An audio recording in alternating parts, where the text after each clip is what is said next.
చెప్పేటటువంటి వాళ్ళు లిస్ట్ ఉన్నదంట. సైన్యం తయారు చేసుకున్నారు వాళ్ళు. వాళ్ళ మౌలువి కానీ వాళ్ళ పెద్ద కానీ కనుసైగతోటి వాళ్ళు వెళ్ళి ఒక్కొక్కడు డజన్ల కొద్ది మందిని నరికి పారేస్తాడు. ఆ టైం దూరంలో లేదు. 86 మంది హిందువులు అంటే 14 మంది వేరోళ్ళు ఉండ్రి. ఇవాళ 62 మంది అంటే 38 మంది వేరోళ్ళు అయినరు. 35 2024లో ఉన్న 35 వరకల్లా 30% అవుతారట హిందువులు. 32 మాత్రమే ఉంటారట. 68 మంది వాళ్ళే ఉంటారు.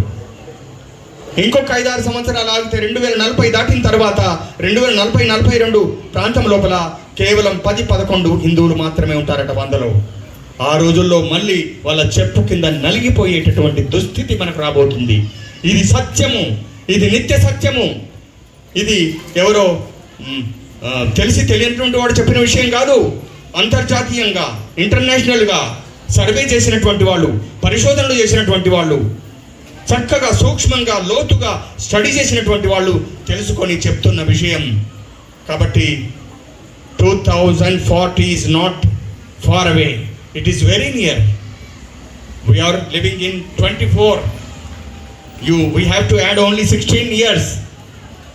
Then comes that 20 and 40. మన ఫేట్ ఇట్లా ఉంది, మన దురదృష్టం ఇట్లా ఉంది. మన ఆస్తిపాస్తులకు, అమ్మాయిలకు, మన బిజినెస్లకు, మన యొక్క దేవాలయాలకు దేనికి కూడా రక్షణ లేదండి. అసలు మన కట్టుబొట్టు ఉంటుందా అని నేను అంటున్నా. 10-12 సంవత్సరాలు ఆగి చూడండి. ఇలాంటి ఉత్సవాలు మనం చేయలేం. మందిరాలకు వెళ్ళి ఉత్సవాలు చేసుకోలేం, పండుగలు చేసుకోలేం, మనం బొట్టు పెట్టుకోలేం. మన హిందూ ధర్మం చూపినటువంటి విధంగా ఆచార వ్యవహారాలను నిర్వహించలేం. దగులుబాజీ వాళ్ళ వల్ల, అట్లాంటి దుర్మార్గుల వల్ల నీచమైనటువంటి, అత్యంత దారుణమైనటువంటి, అత్యంత బలహీనమైనటువంటి జీవితం మనం జీవించాల్సి వస్తుంది. దీని బాగు చేసేది ఎవరు? ఎట్లా మరి ఇది బాగయ్యేది ఎవరు? 10 అవతారాలు ఉన్నాయి. ఆ దేవుడి అవతారం ఎత్తుతాడు. మరి శ్రీరామచంద్రుడు అవతారం ఎత్తిండు కదా. శ్రీరామ మంత్రం చాలా గొప్పది. ఆ రామనామాన్ని దలుచుకున్నటువంటి వాళ్ళకు ఏదంటే అది అవుతుంది అని అన్నారు కదా. మరి శ్రీరామచంద్రుడు బాణాలు ఎందుకు పట్టుకున్నాడయ్యా? శ్రీరామచంద్రుని నామ జపంలో, అతని యొక్క నామమంత్రంలో అంత గొప్ప శక్తి ఉన్నప్పుడు ఆయన బాణాలు ఎందుకు పెట్టుకోవాల్సి వచ్చింది? రావణాది కుంభకర్ణాదులైనటువంటి లంకలోని రాక్షసులను చంపడానికి, ఆయన ఆ విశ్వామిత్రుడి యొక్క యజ్ఞాన్ని రక్షించడానికి అతను బాణాలు పట్టుకోవాల్సిన అవసరం ఏమొచ్చింది? అంటే అవతార పురుషుడు భగవంతుడు అయినప్పటికీ కూడా ధర్మరక్షణ కోసం బాణాలు పట్టాల్సిన అవసరం వస్తుంది, కత్తి పట్టాల్సిన అవసరం వస్తుంది, కట్టె పట్టుకోవాల్సిన అవసరం వస్తుంది. మన చేతులతోటే మనం వాళ్ళని ఎదుర్కోవాల్సినటువంటి అవసరం వస్తుంది. ముఖ్యంగా నేను ఎక్కువ టైం తీసుకోకుండా, మనం మోసాలకు బలి కావద్దు, వాళ్ళ భ్రమాత్మకమైనటువంటి మాటల్లో పడద్దు. మన పక్కోళ్ళను కూడా మనం చూసుకోవాలి. ముందు మన ఐక్యత అవసరం ఉంది. అంతకంటే ముందు నేను హిందువును, హిందూ ధర్మం నాది అనేటటువంటి భావన రావాలి. మన పిల్లలకు తెలియజేయాలి, మన గల్లీ వాళ్ళకి తెలియజేయాలి, మన బంధుమిత్రులకు తెలియజేయాలి. మన గల్లీ వాళ్ళందరం కలిసిమెలిసి ఉండడానికి ప్రయత్నం చేయాలి. ఒక చిన్న తప్పు మాటనో, ఏదన్నా చెడు మాట అంటేనో, ఎవరైనా నమస్తే పెట్టకపోతేనో వాళ్ళతోటి దూరం కావద్దు, కొట్లాటలు పెట్టుకోవద్దు, కడుపులో పెట్టుకోవాలా, ఓపిక పట్టాలా. ఇవాళ మీరు చక్కగా ఆలోచించి చూడండి, వాళ్ళ జనాలు వాళ్ళ ధర్మం గురించి ఎంత శ్రద్ధ తీసుకొని బతుకుతున్నారు. ముక్కుల చీవిడి గారేటటువంటి బాబుకు కూడా మస్జిద్లో వాళ్ళ ధర్మం గురించి చెప్తారు. ఫస్ట్ అరే హమ్ ఇస్లాం ధర్మ కే హై రే, हम इस्लाम है, इसको डेवलप करना चाहिए और किसी धर्म को आगे बढ़ाना नहीं, उसको कैसा तो भी करके रोक देना. उसको जरूरत पड़ा तो तलवार लेके उनको काट भी दे सकते, लेकिन अपना धर्म को बढ़ाना అనేటటువంటి విషయాన్ని వాళ్ళకి చెప్తున్నారండి. ఆ పిల్లలు చిన్నప్పటి నుంచే తయారవుతున్నారు. వాడికి బ్రతుకు తెరువే కాదు, ఇవాళ మెకానిక్లు వాళ్ళే, బేకరీలు వాళ్ళే, కూరగాయలు అమ్మేటటువంటి బండ్లు లాగేటటువంటి బండ్ల మీద కూరగాయలు తెచ్చి అమ్ముతారు వాళ్ళే. ఇవాళ ఒకటి కాదు, అనేక ఇల్లు కట్టేటప్పుడు ఈ మోరీలు అవి చూసేటోళ్ళు ఏమంటారా, ప్లంబర్ కావాలంటే వాళ్ళ ముస్లిమే. వాళ్ళు మేస్త్రీలు అయినరు, వాళ్ళు వడ్రంగిలు అయినరు, వాళ్ళు ఎలక్ట్రీషియన్లు. వాళ్ళే వచ్చి మన పిల్లలని అన్యాయం చేస్తున్నారు. వాడు ఎలక్ట్రీషియన్ కదా అని మనం నమ్ముతాం. వాడు పెట్టేటటువంటిది ఇలాంటి ప్లాన్ తోటే మనం నాశనం చేయడానికి ఆలోచిస్తారు. ఒక ఇద్దరు అన్నదమ్ములు ఉండి పెద్ద బిజినెస్ చేసేటోళ్ళు. వాడి దగ్గర ఒక ముస్లిం ఉండే. అయితే ఒక పెద్ద సేటు ఊకే తిడుతుండే. వాడి భార్య వీడిని పిలిచి అన్నది, అరే ఇంతకాలం తిడుతాడు సేటు, నువ్వు ఏమన్నా అమ్మ నా కోసమే తిడుతున్నాడు కదా అని మాట అన్నాను కదా. చూడు అవ్వ, నాకు 3 భార్యలు, 18 మంది పోరగాళ్ళు, అందులో 10-12 మంది మగోళ్ళే ఉన్నారు. పెద్ద సేటు ఇంట్లో ఒక బిడ్డ ఒక కొడుకు, చిన్న సేటు ఇంట్లో ఒక బిడ్డ ఒక కొడుకు. పెద్ద సేటు ఇంట్లో ఉన్న బిడ్డను మా ఓడు ఎవడో కొడపటాయించేస్తాడు.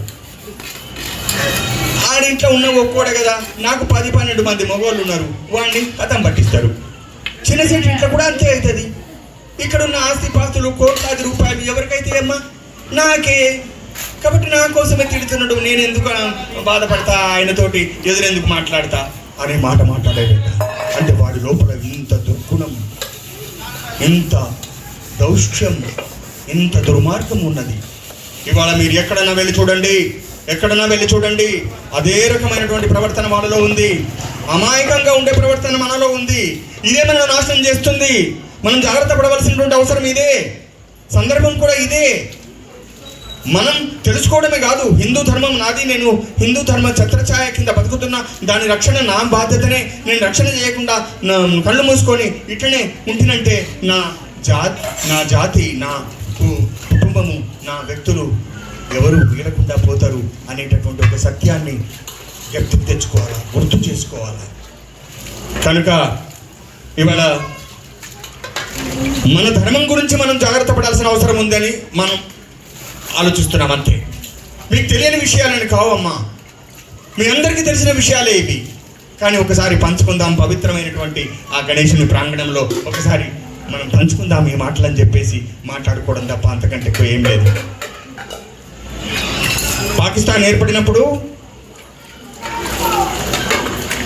యువతులైనటువంటి అందమైనటువంటి అమ్మాయిలందరినీ కూడా లోపరుచుకున్నారు తురుష్కులు. యంగ్ పోరన్లు ఎవరైనా ఉంటే వాళ్ళని కథం పట్టించండి, చంపేసండి. ముసలోళ్ళు ఎవరైనా ఉంటే అదే ఇళ్లకు, అదే ఆస్తికి కావలి పెట్టిండు, వాచ్మెన్లే లెక్క. మన ముసలోళ్ళే వాచ్మెన్లు, వాడు దొర, యజమాని. కోట్లకు అధిపతులు అయ్యారు వాళ్ళు. జమ్మూ కాశ్మీర్లో ఉండేటటువంటి బ్రాహ్మణులు అత్యంత జ్ఞానవంతులు, అత్యంత పవిత్రమైనటువంటి జీవితం జీవించేటటువంటి వాళ్ళు నామరూపాలు లేకుండా పోయినరు. ఇళ్ళకిళ్ళే నాశనం చేసేశారు వీళ్ళు. ఇవాళ బర్మా సంగతి చూడండి, హిందువులను చంపేసి వేలాడదీసిండ్రు, తలకాయ కిందికి కాలు మీద కట్టేసి.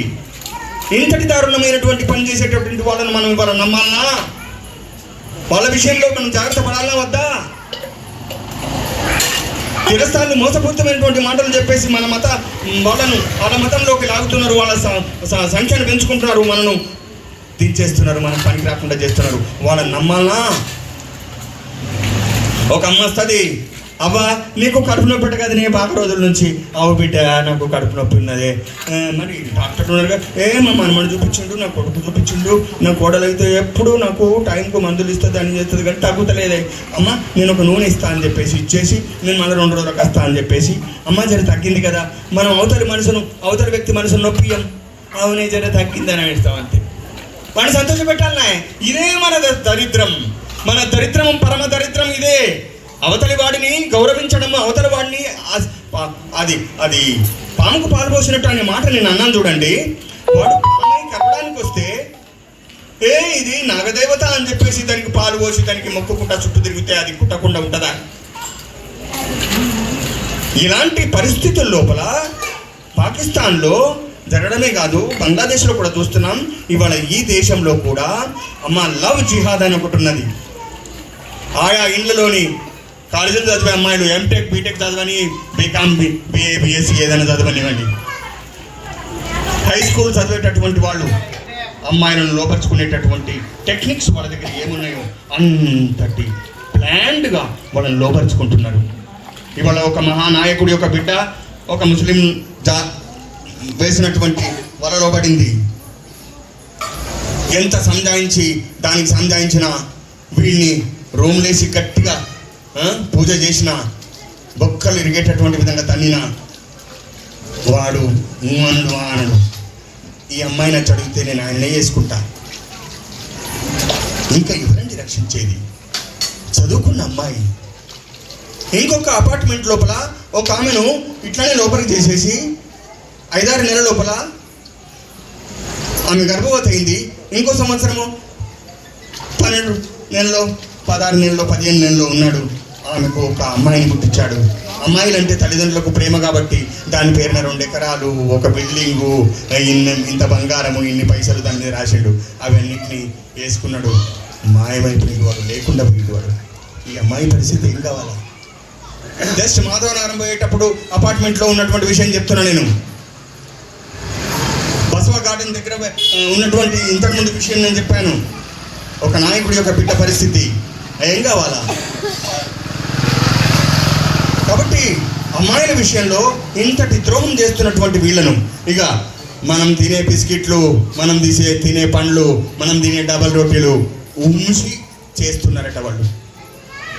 ఎంగిలి చేసి కాళ్ళ కింద తొక్కి మీదికి వెళ్ళి మంచి కవర్ వేసి ప్యాక్ చేస్తే వీటిని సంతోషంగా తెచ్చి లపా లపా లపా ఊరించుకుంటూ తింటున్నాం. మన ఆరోగ్యం ఏం కావాలి? మన పవిత్రత ఏం కావాలి? అది తినేసి మనం స్నానం చేసి పూజ కాడికి పోతాం. ఇలాంటి చెడిపోయినటువంటి మన నోటితోటి రామకృష్ణ అంటే అది పవిత్రంగా ఉంటుందా? అది రాముడికి కృష్ణుడికి చేరుతుందా?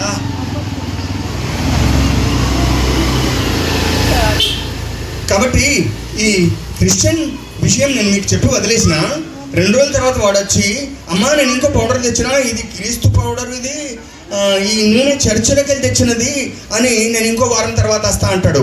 వాడు ఏదో ఒకటి చేస్తాడు. పక్కోళ్ళను కూడా పెడతాడు, వేరేళ్ళని పెడతాడు. ముసలబాబు చెప్పింది ఇట్లా చెప్పమని, నాకు సగం తగ్గిపోయిందని చెప్పండి. వాడు ఎన్ని మతలబులతోటి మనల్ని మోసం చేయాలనుకుంటుండో అన్ని చేసి తీరుతాడు. వాడు సక్సెస్ అవుతాడు, వాడు విజయం సాధిస్తాడు, వాడు అనుకున్నది సాధిస్తాడు, మనల్ని సర్వనాశనం చేస్తాడు. నిజంగానే వారం తర్వాతనో 15 రోజుల తర్వాతనో వచ్చి ఎట్లున్నదే, సగం తగ్గింది బిడ్డ, ఇది కిరస్థాన్ ట్రీట్మెంట్, ఇది ఇలాజ్, ఏమనుకుంటున్నావు? క్రీస్తు భగవంతుడిది ఇది. ఈ విధంగా క్రీస్తు వైపు మన మనసులన్నింటినీ కూడా మళ్లించేసి మన మతం నుంచి వాళ్ళ మతంలోకి లాగేస్తున్నారు. ఒక చదువుకున్నటువంటి అమ్మాయి, కాలేజ్ అమ్మాయి, దోస్తులు వచ్చిండ్రు, కిరస్థాన్ దోస్తులు 2-3. అరే ఇదేందమ్మా అంటే, మన గణపతి ఇది. చదువుకున్నావు నువ్వు, ఇంత చదువుకున్నటువంటి బొమ్మలకు, మట్టి బొమ్మలకు మొక్కుతారెవ్వా అని చెప్పేసి పడేపించిందట గణేశుని విగ్రహాన్ని. దానింటికి వీళ్ళు పోయిండ్రు. క్రీస్తు ఫోటో ఉన్నది. నాకైతే చెప్తేవా బాబు, మరి ఇదేంది మరి? మా క్రీస్తు దేవుడు ఈ ఫోటోలకు, మట్టి బొమ్మలకు, రాతి బొమ్మలకు మొక్కుతారా? పడేయాలి? మేము పడేయం. చూడండి ఎంతటి మోసపూరితమైనటువంటి పద్ధతిలో మన హిందూ ధర్మాన్ని నష్టం చేస్తున్నారు. కాబట్టి ఇది ఇది తెలుసుకొని కళ్ళు తెరవలసినటువంటి అవసరం ఉంది. ఇప్పుడు మనం మేల్కొలాలి. ఇంకా నిద్రపోతాము అని అంటే నేను మీకు చెప్తున్నా, 40 తర్వాత గదే 10-11 మంది హిందువులు మిగిలినాడు. అత్యంత దారుణమైనటువంటి నరకంలో మనం బ్రతకాల్సినటువంటి అవసరం ఉంది. హిందూ ధర్మం అనేటటువంటిది, హిందూ మతం అనేటటువంటిది, హిందూ జాతి అనేటటువంటిది, హిందూ వ్యక్తులు అనేటటువంటి వాడు లేనటువంటి పరిస్థితి. దేశం మనది. 100,000 సంవత్సరాలు ఈ మట్టిలోని సారం పండిస్తున్నది మనం. ఇవాళ నాయకులు అనేటటువంటి వాళ్ళు విదేశాలకు పోయి మన దేశాన్ని పరువు తీసేటటువంటి మాటలు మాట్లాడుతున్నారు పెద్ద పెద్ద నాయకులు. ఇవాళ రాహుల్ గాంధీ కాంగ్రెస్ ప్రతిపక్షం, పార్లమెంట్లో ప్రతిపక్ష నాయకుడు అయినప్పటికీ అమెరికాలో భారతదేశం పరువు ప్రతిష్టలు తీసేసే విధంగా మాట్లాడుతున్నాడు. బీజేపీ వాళ్ళు కూడా ఎదిరించారు. మిగతా వాళ్ళు కూడా ఇది కరెక్ట్ కాదన్నారు. ఎందుకు ఇట్లా అంటే మీకు ఉన్నది ఉన్నట్టు చెప్తా నేను. స్వతంత్రం దొరికేటప్పుడు నెహ్రూజీ కావచ్చు, ఇంకా వేరే వాళ్ళు కావచ్చు, వీళ్ళంతా ముస్లిం ధర్మానికి సంబంధించినటువంటి వాళ్ళు. హిందువులు కాదు కాదు కాదు కానే కాదు.